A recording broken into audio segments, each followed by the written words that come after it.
శివ తెలుగు వెలుగు ఛానల్కు స్వాగతం. మొదటిసారిగా మా ఛానల్ చూస్తున్నట్లయితే మా ఛానల్ని సబ్స్క్రైబ్ చేసుకోండి, షేర్ చేయండి, లైక్ చేయండి.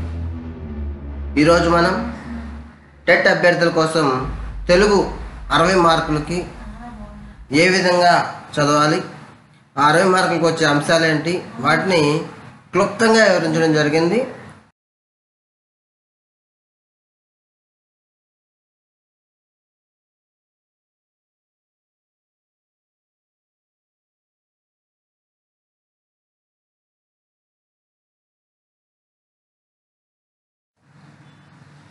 సాహిత్య విమర్శలో 5 అంశాలు ఇవ్వడం జరిగింది.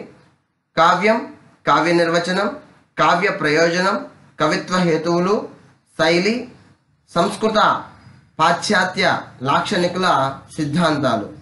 ఈ అంశాలు ఏ విధంగా చదవాలి, మనం ఏ విధంగా మంచి మార్కులు పొందొచ్చో ఇందులో చర్చించుకుందాం. సాహిత్య విమర్శ, కావ్య నిర్వచనాలు.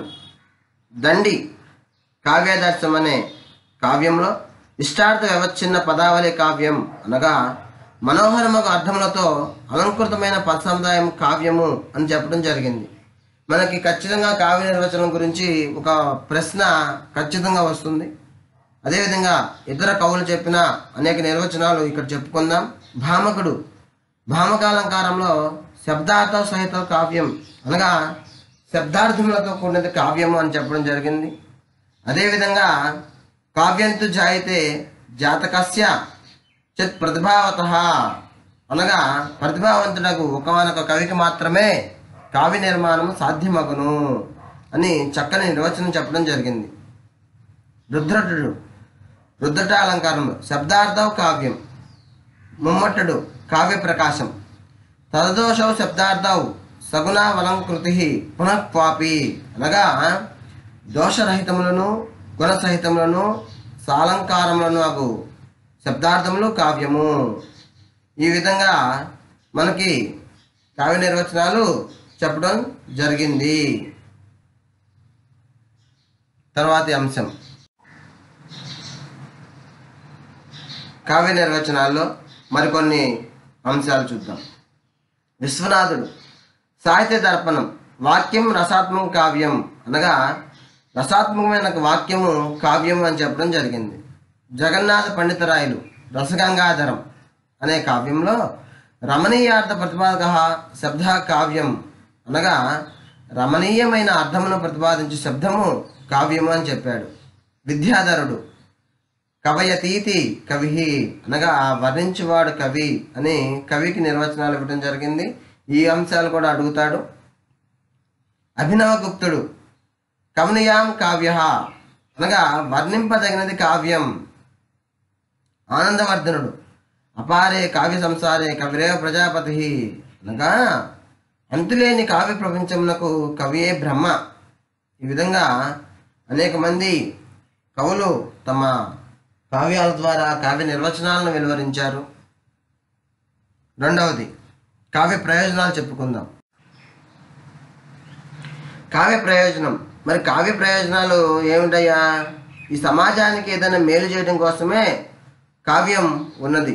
అందుకే చెప్తున్నాడు, సహృదయ జన మన ప్రకాశమే కావ్యము అని చెప్పింది ఆనందవర్ధనుడు. వాంగ్మయాన్ని ప్రభు, మిత్ర, కాంత సంహితాలుగా విభజించాడు అభినవగుప్తుడు. కళలన్నీ నీతి బాహ్యములేనన్న పాశ్చాత్యుడు ఆస్కార్ వైల్డ్. ఈ విధంగా ఒక్కొక్కళ్ళు ఒక్కొక్క కావ్య ప్రయోజనాల గురించి చెప్పడం జరిగింది. కవిత్వ ప్రయోజనాల్లో ఆనంద సందేశాలు రెండూ ముఖ్యమే అన్న పాశ్చాత్యుడు ఫిలిప్ సిడ్నీ. ఈ విధంగా అనేక మంది కవులు తమ కావ్య ప్రయోజనాల గురించి చెప్పడం జరిగింది.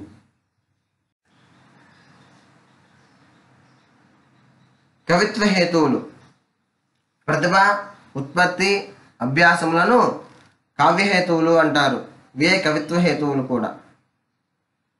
అపూర్వ వస్తు నిర్మాణక్షమమైన ప్రజ్ఞయే ప్రతిభ. అభినవగుప్తుడు ప్రతిభ గురించి ఈ విధంగా చెప్పాడు. నవోన్మేషశాలి అయిన ప్రజ్ఞయే ప్రతిభ అని భామకుడు చెప్పాడు. కావ్యహేతువుల్లో ప్రధానమైనది ప్రతిభను మమ్మటుడు శక్తిగా పేర్కొన్నాడు. రాజశేఖరుడు ప్రతిభను భావయిత్రి, కారయిత్రి అని 2 రకాలుగా విభజించాడు. కవిచేత భావింపజేసేది భావయిత్రి, కవిచేత కావ్యాన్ని రచింపజేసేది కారయిత్రి. రాజశేఖరుడు రచించిన లక్షణ గ్రంథం కావ్యమీమాంస. అంటే ఈ విధంగా కవిత్వ హేతువుల గురించి అనేకమైన నిర్వచనాలు, అనేకమైన స్టేట్మెంట్స్ ఇవ్వడం జరిగింది. వీటిలో ఇక్కడ ముఖ్యమైనవి మేము ఇవ్వడం జరిగింది. ఇది ఒక అపార సముద్రం లాంటిది కావ్యము, కవిత్వము, సాహిత్య విమర్శ అనేది. కాబట్టి మనం చక్కగా మంచి మెటీరియల్ సేకరించుకొని స్టాండర్డ్ బుక్స్ చదివితే మంచి మార్కులు పొందవచ్చు. ఇక్కడ ఒక ప్రశ్న అడుగుతున్నాను చూడండి. ప్రతిభా ఉత్పత్త్యో ప్రతిభాశ్రేయసి అని అన్నది ఎవరు? ఆనందవర్ధనుడు. మరి కావ్యహేతువులో రెండవది ఏమిటయ్యా? వ్యుత్పత్తి. ఈ విధంగా మనకి కావ్యహేతువుల గురించి చెప్పుకోవడం జరిగింది. శైలి. శైలి అంటే స్థూలంగా రచనా సంవిధానం అని చెప్పుకోవచ్చు. దీన్నే ప్రాచీనులు ఏం చెప్పారయ్యా? రీతులుగా కూడా పేర్కొన్నారు. రీతి లేదా శైలి అంటే పదాల సంయోజకత్వం లేదా కూర్పు. మరి నన్నయ్య గారి యొక్క అక్షర రమ్యత అతని యొక్క శైలి. ఈ విధంగా తిక్కన నాటకీయత అతని శైలి. ఎర్రన సూక్తి వైచిత్రి, రసాభ్యుచిత బంధం అతని శైలి. ఈ విధంగా వారి వారి శైలిని బట్టి కావ్యాలు రచించడం జరిగింది. ఈ రీతినే కావ్యాత్మగా పేర్కొన్నాడు వామనుడు.